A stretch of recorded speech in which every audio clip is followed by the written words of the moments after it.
तो हमारा एप्लीकेशन फेंक दिया जाए? क्या इसी स्थिति के लिए झारखंड बना? क्या ये 22 सालों का झारखंड, 2 दशकों का झारखंड अब जवान हो गया है? जवान होने पर बेटा अपना हक मांगता है, ये झारखंड भी अपना हक मांग रहा है। एक बार जोर से अपनी आवाज को बुलाएं, इंकलाब जिंदाबाद।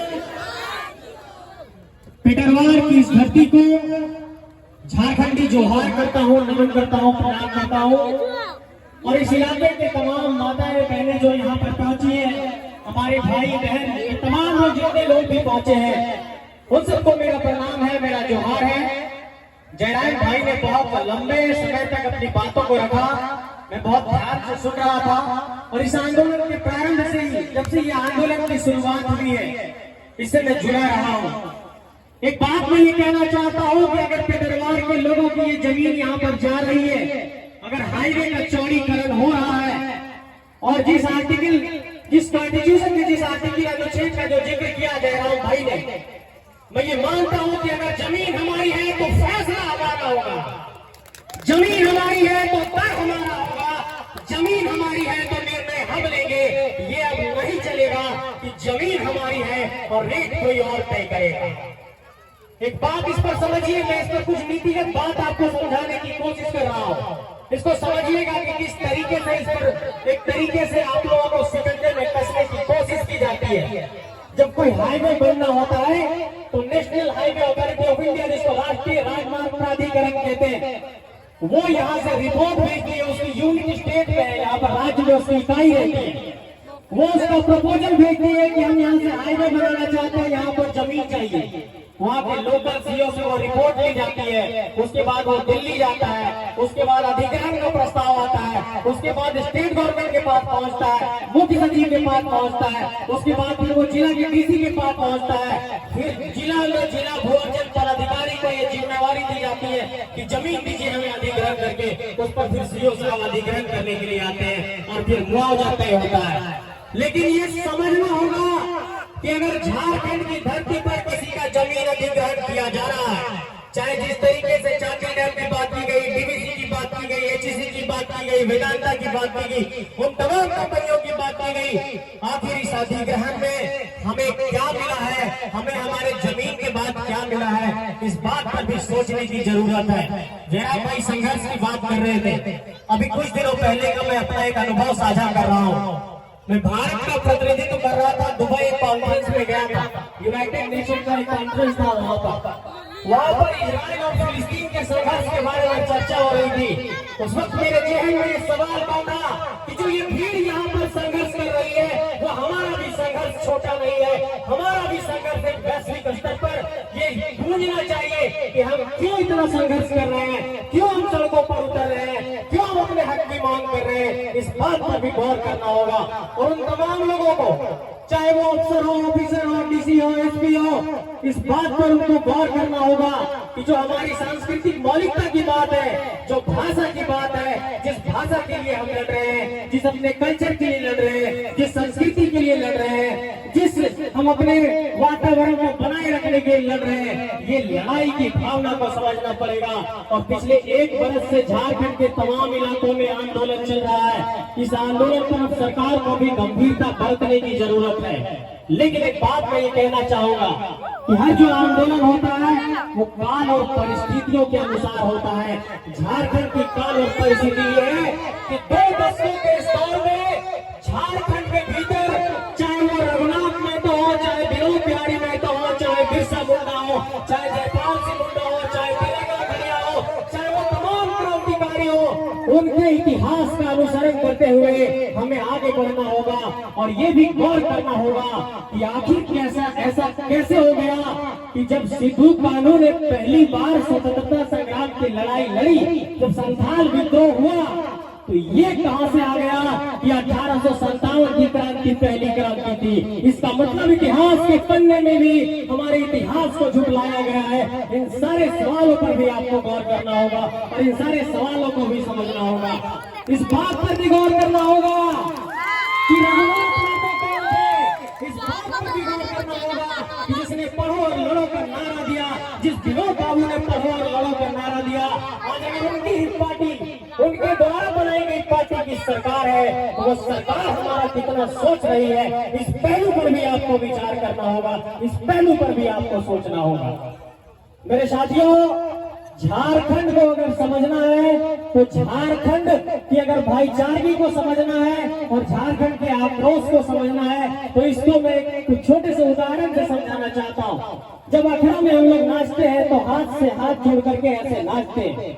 ये संदेश देता है कि हम मिलजुल करके रहने वाले लोग हैं, प्यार मोहब्बत से रहने वाले लोग हैं और हम भाईचारे को पसंद करते हैं, प्रेम और सद्भाव को पसंद करते हैं। लेकिन जब हमें ललकारा जाएगा, जब हमें गुस्सा दिलाया जाएगा, जब बार बार हमारे अधिकारों का हनन किया जाएगा तो इसी माटी से भगत सिंह भी पैदा होगा और इसी माटी से बिरसा मुंडा पैदा होगा, इसी माटी से नया विनोद बिहारी महतो पैदा होगा, इसी माटी से महतो पैदा होगा और इस माटी से जब जयराम महतो जैसा भाई पैदा हो सकता है तो ऐसे कई और भाई पैदा होंगे। इसलिए सरकार को, सियासत को, राजनीतिक सत्ता को, नौकरशाही को इस बात का अब अंदेशा हो गया है कि झारखंड के नौजवान जाग गए हैं, वो पढ़ने लिखने लग गए हैं। अरे हम महतो लोग हैं, मुंडा लोग हैं, आदिवासी लोग हैं, गरीब गुरबे लोग हैं, तो ये समझने की कोशिश नहीं करिए कि हमें संविधान नहीं आता है और हम संविधान नहीं जानते हैं, हम मौलिक अधिकार नहीं जानते हैं, हम कॉन्स्टिट्यूशन को नहीं पढ़े हैं। और ये जो हीन भावना लोगों ने रखी है कि अरे ये झारखंडी लोग हैं, चंद पैसे में मिल जाएंगे, उन्हें कुछ मुआवजा देकर के हटा देंगे,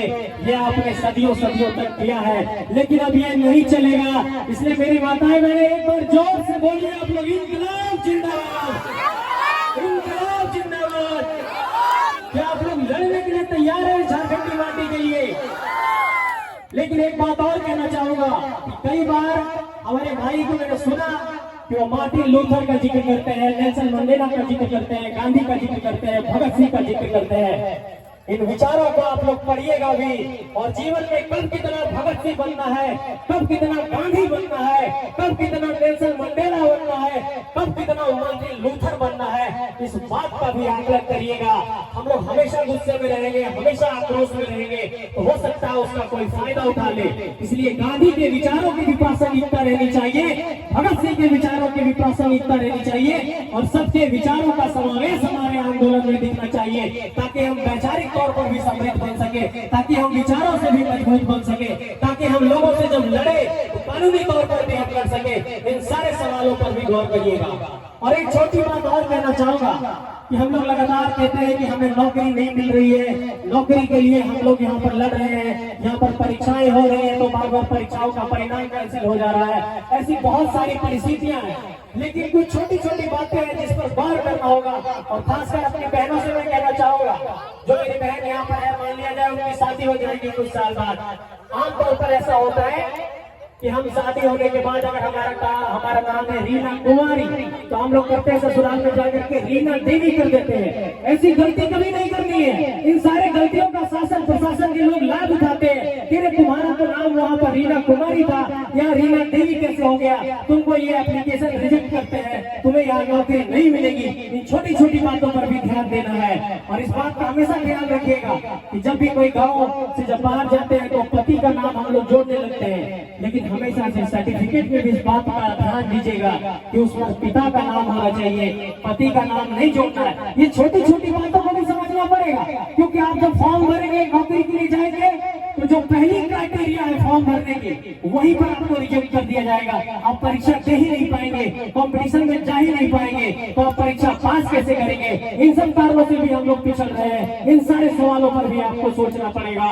और झारखंड के तमाम इलाकों में जिस तरीके से जयराम भाई लगातार कह रहे हैं कि आंदोलन हो रहा है, मैं झारखंड के सभी प्रमंडलों में घूमा, 5 प्रमंडल में घूमा और आप देखिए लातेहार जाइए तो वहाँ पितरिया खार का कोल माइंस है, आप बड़का गांव जाइए तो वहाँ पर कोल माइंस है, टीपीसी का है। आप जिस इलाके में भी जाइए, आप सारंडा के जंगलों में लगभग 3 महीने घूमा हूँ, मैंने देखा कि वहाँ भी स्टील अथॉरिटी ऑफ इंडिया का माइंस है, चिरिया माइंस है, उषा माटी का माइंस है। इस तरीके से लोग विस्थापित हो रहे हैं, पुनर्वास की कोई नीति नहीं बन रही है, बसाने की कोई नीति नहीं बन रही है। इन सवालों पर भी सोचना होगा। सारंडा के जंगलों में जब गया तो मुझे रोना आ गया। वहाँ हर एक बच्चा है, एक रिपोर्ट कहती है कि लगभग 95% बच्चे वहाँ पर कुपोषित हैं। ये बच्चे कौन हैं? हमारे आपके घर के लोग हैं, उनको खाने को 2 जोड़ की रोटी नहीं मिल रही है और यहाँ पर अरबों खरबों का खेल हो रहा है। ये अब बर्दाश्त नहीं किया जाएगा। बर्दाश्त की सीमा अब गुजर चुकी है, अब लड़ाई लड़ने का वक्त आ गया है। लेकिन मैं फिर से यही कहूंगा कि ये लड़ाई हम विचारों से लड़ेंगे, जोश खरोश के साथ लड़ेंगे। और एक बात और, हर बार जब कभी आंदोलन होता है तो पुलिस और प्रशासन के लोग हमेशा से एक बात की कोशिश करते हैं, चूंकि उनकी वो ड्यूटी रहती है कि किसी तरीके से केस मुकदमे में फंसाया जाए, किसी का नाम आ जाए या कहीं पर 144 लगा करके नियंत्रित करने की कोशिश की जाती है। तो इन सब चीजों से भी डरने की जरूरत नहीं है।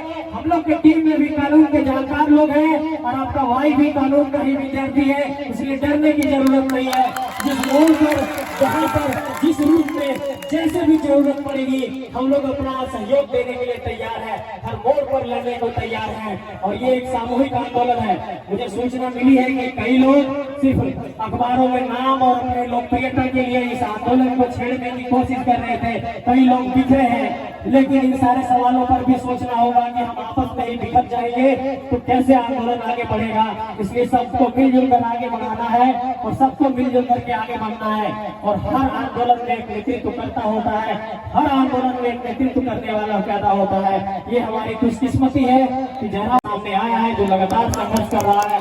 इनके संघर्ष को भी सलाम किया जाना चाहिए, इनके संघर्ष को भी सल्यूट किया जाना चाहिए कि पिछले 1 वर्ष से झारखंड के अलग अलग इलाकों में जाकर के ये लाभ लोगों को आंदोलित कर रहे हैं, लोगों को जागरूक कर रहे हैं। लगभग 300 से, आपने कहा कि 400 से अधिक सभाएं हो गई और लगभग 3000-4000 मीटिंग आपने अटेंड कर लिया होगा। अपने आप में ये विरले है। और यही तो बात है कि किसी की छोटी चीज भी बड़ी रूप में प्रदर्शित हो जाती है। अरे जनाब मैं तो इतना कर दिया कि इनका नाम लगता है गिनीज बुक में दर्ज रहेगा 1 साल में इतना सभा करने का। तो इन्हीं सब बातों पर आप सबको गौर करना है। बहुत ज्यादा वक्त मैं नहीं लूंगा, जनाब भाई ने बहुत ज्यादा लंबा स्पीच दिया।